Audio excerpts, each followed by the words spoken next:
एक गांव में सप्ताह के एक दिन प्रवचन का आयोजन होता था।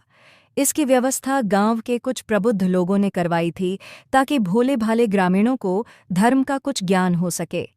इसके लिए एक दिन एक ज्ञानी पुरुष को बुलाया गया। गांव वाले समय से पहुंच गए। ज्ञानी पुरुष ने पूछा, क्या आपको मालूम है कि मैं क्या कहने जा रहा हूं? गांव वालों ने कहा, नहीं तो।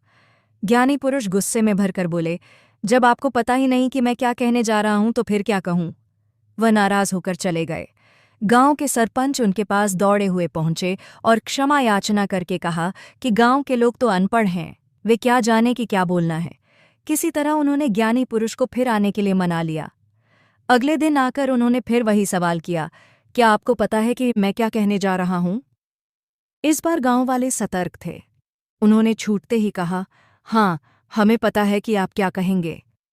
ज्ञानी पुरुष भड़क गए।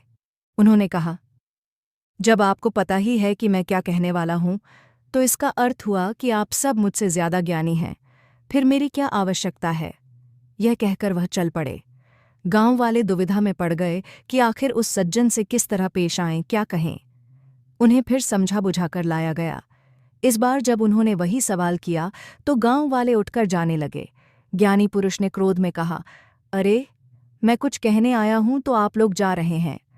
इस पर कुछ गांव वालों ने हाथ जोड़कर कहा, देखिए, आप परम ज्ञानी हैं, हम गांव वाले मूढ़ और अज्ञानी हैं, हमें आपकी बातें समझ में नहीं आती, कृपया अपने अनमोल वचन हम पर व्यर्थ न करें।